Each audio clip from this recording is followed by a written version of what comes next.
In the last episode, we fit the flat roof structure on top of the Ultimate Garden Workshop. And in this episode, we will be fitting the soffits, fascia boards, and the rubber roof.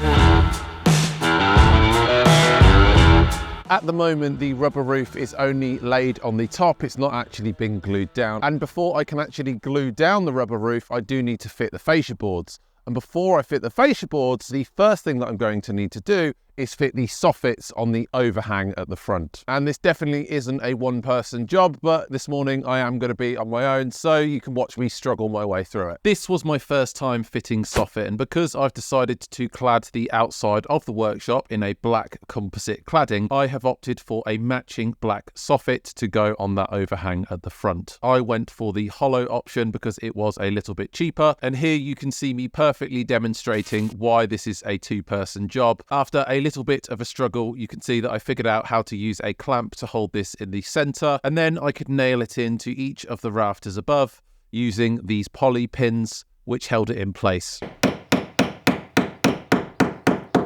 And because the length of the roof of the workshop that I'm building is over 5 meters, I did have to cut down a length using my miter saw. And honestly, I've got no idea if this will cut with a miter saw, but there's only one way to find out.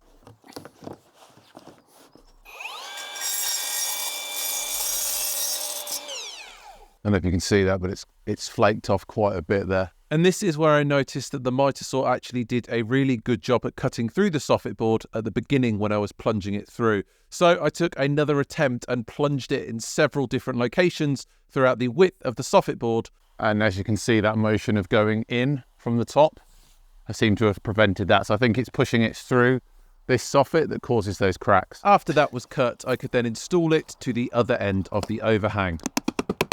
The next challenge that I needed to overcome was that I needed to cut down a full length of 5 meter soffit board on its width, which is a lot easier said than done. And to do this, I did ask for help off of Mrs. Sumeray Builds, who come along to hold the other end of the soffit board as it passed through the table saw. The height's less important than staying straight with this fence. That's the most, yeah, if it goes wonky, then I've wasted however much it's cost.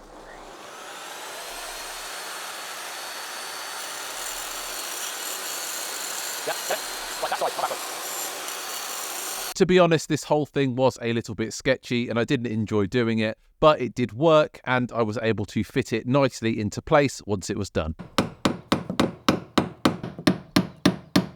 In order to hide the joins between the two lengths of soffit board, I simply nailed in, using those poly pins, one of these joining caps. This is very straightforward to do. Just make sure that you leave an expansion gap between the two pieces of soffit board of 5 millimeters and watch your fingers.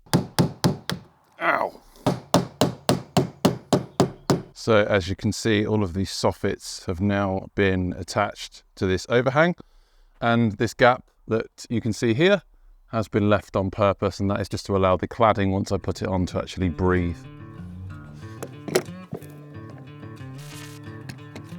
And the next thing I'm going to do is just put this fascia board along the front.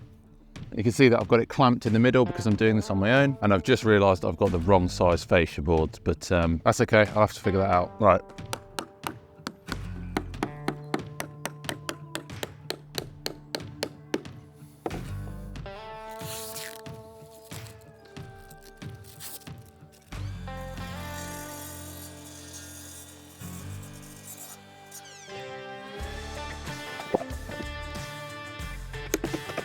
Now this piece of fascia board hasn't finished quite flush in line with the timber here, so I'm just going to use this multi-tool to cut off that edge.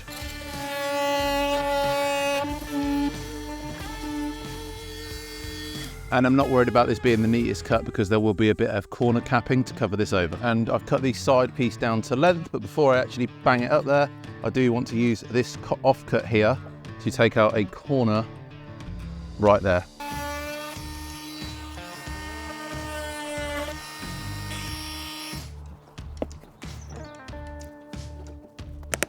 Obviously, I did get the wrong fascia board. That is my mistake, and I would advise you not to do the same thing.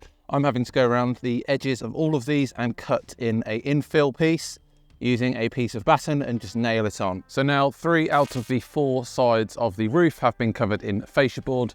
I'm about to move on to do the back, and it is going to be quite difficult to film around there. The only real difference with the back, unlike the other sides that I've already done, is the back will be where the guttering sits, and this is where the drip edge trim will need to be fit on the edge.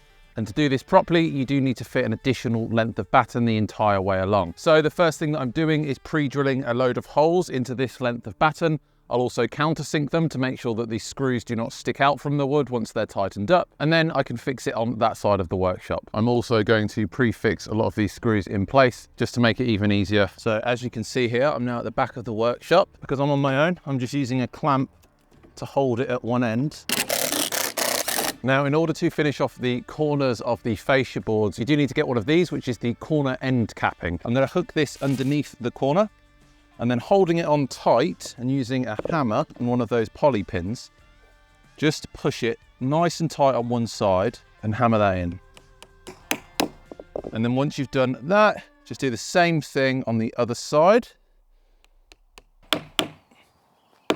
And then using a multi-tool, just cut off the excess. And that is a really nice, neat finish to all of the corners. And in order to do the joint capping, which is where two fascia boards meet, it is the exact same process. So you can hook this underneath the fascia board, and then holding it on tight, just put in a couple of pins either side of the center. And again, once you've done that, just cut the top off using the multi-tool.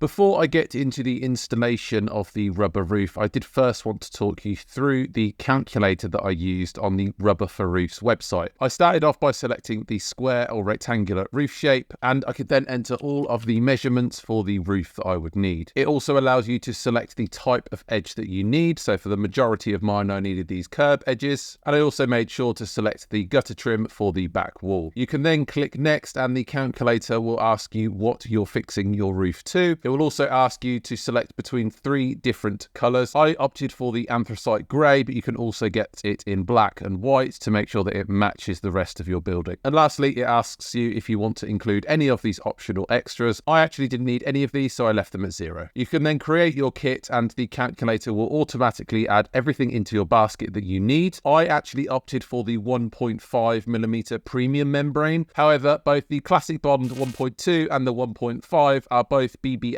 certified and compliant with building regulations. So it's entirely up to you which one that you go for. Also, don't forget to use discount code Sumeray at the checkout to receive 5% off your entire order. After burning my arms earlier today, I decided to wait until the late evening before finishing up this roof. And in case you missed it at the end of the last episode, I have already lifted the rubber onto the roof, swept the area to make sure it's clear of debris, and laid it flat to allow the rubber to relax to make fitting a lot easier. The next thing I'm going to do is peel back the rubber roof on the back here, and that is because the first thing I need to do before actually gluing down that rubber is put on part 1 of these drip trays. And this is all to do with the mechanism that Rubber for Roofs send you when you actually buy one of these sets. And this part here that I'm putting on now goes underneath that edge of the rubber, so you won't see this. So I'm just going to attach this with a few nails.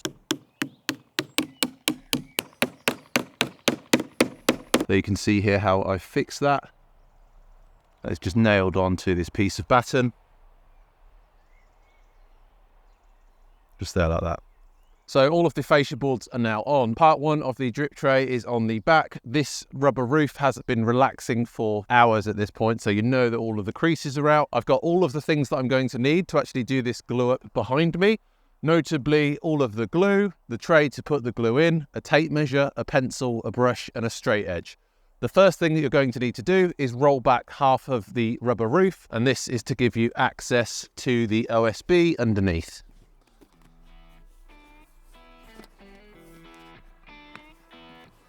And with that rolled back, the next thing you're going to want to do is just give it one final sweep over, just to make sure that there's absolutely no dust or debris on here. And then with a tape measure, a pencil and a straight edge, just go around all of the edges that you've got exposed and mark out an area of 150mm or about 6 inches around the edge.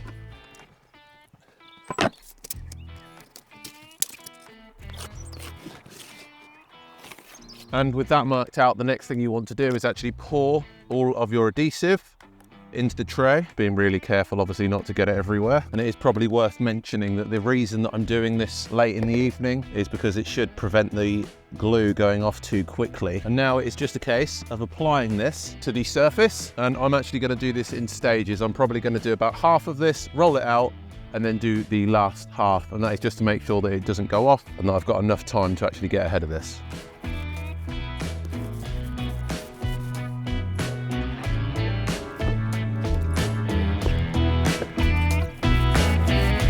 So that's part of that glued, so now I'm going to roll this back out. And then using a brush, I'm just going over this just to get all of the bubbles out.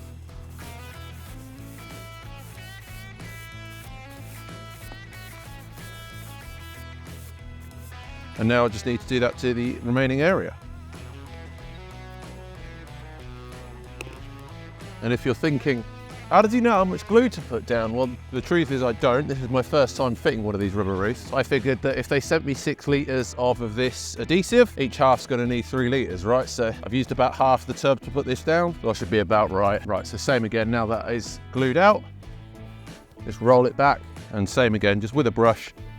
Just make sure you've got all of the bubbles out and that it is totally flat. Yesterday I glued down this rubber roof apart from the outer perimeter, which was the 150mm around all of the edges. Now all of this glue is dry. I'm going to go around the outer perimeter where I've marked out that 150mm around the entire edge, and I'm going to be using this bonding adhesive. Now the way this works is slightly different from the adhesive that I used for the majority of the roof, in that this is a glue that you use on the wood as well as the membrane. I'm going to apply an even coat on both of these, and after I've put this on, I'm going to leave it about 2 to 3 minutes to tack off, which basically means it should be dry to the touch before sealing it down and applying pressure to the top of that rubber. I'm going to dip my roller in here and work along this edge. And it's fair to say on a sunny day like today, this isn't going to take very long to tack off.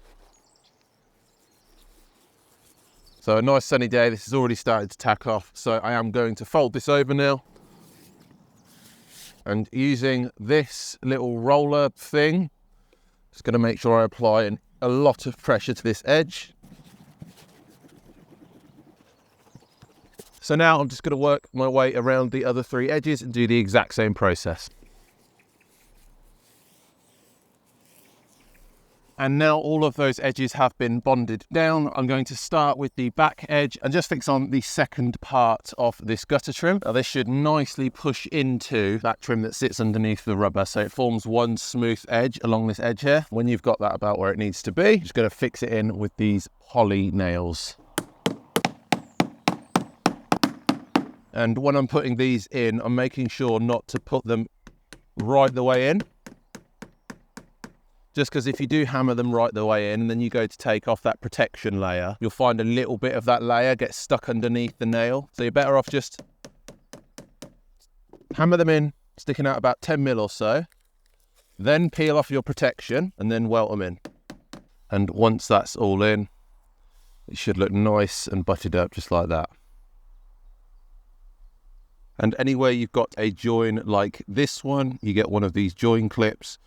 And the way these work is they just hook over both edges. They're pretty tricky to do with one hand, so I've had to do it off camera, but you hook it from underneath and then push the top in over the top. And then you get quite a nice, neat finish where 2 of these join. And before I can put these edge trims on, I am going to need to cut off the overhang here to about 50mm. And you haven't got to be too accurate with this, you can just sort of guesstimate.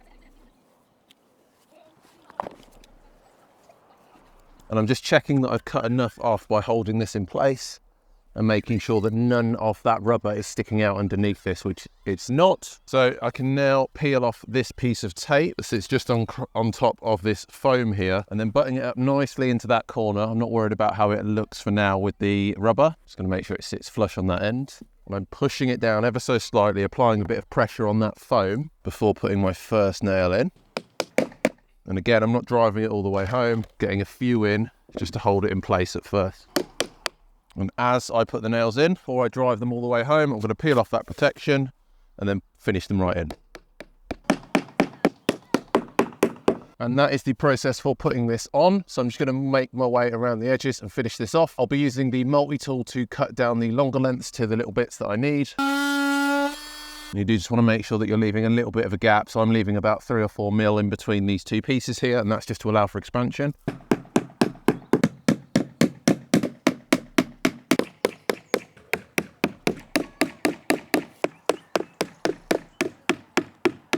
Now the way I'm folding over the corners, sort of like this, and then I'll put the trim over that, and that will hold that in place and prevent it getting wet.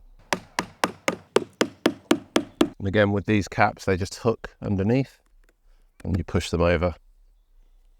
And with these corners here, you just want to pop out these bits, and then these nicely sit on top of there, just like so. This was my first time installing a rubber roof, or any roof for that matter, but I'm really happy with how it turned out. I think it gives a really professional finish to the roof, and it's got me really excited to finish the cladding later on in the month. And with that, that is the rubber roof fully installed and ready to go. If you're enjoying this series so far, then please do consider hitting that subscribe button, smash like, and I'll see you next time when we install the windows and doors.